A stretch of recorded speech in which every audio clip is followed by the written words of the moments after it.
The screen monitor software displayed here in this video allows you to monitor a screen area and take actions whenever screen change is detected. For this demonstration purpose, we will find out whether the equals sign on calculator is visible on the screen. If the equals sign is visible on the screen at particular area, we will click on it. The setting up of screen monitor software is really easy and takes little time.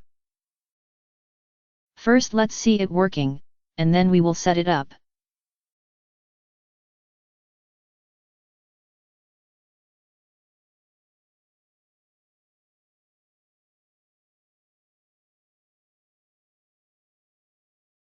Screen change detected. Screen change detected.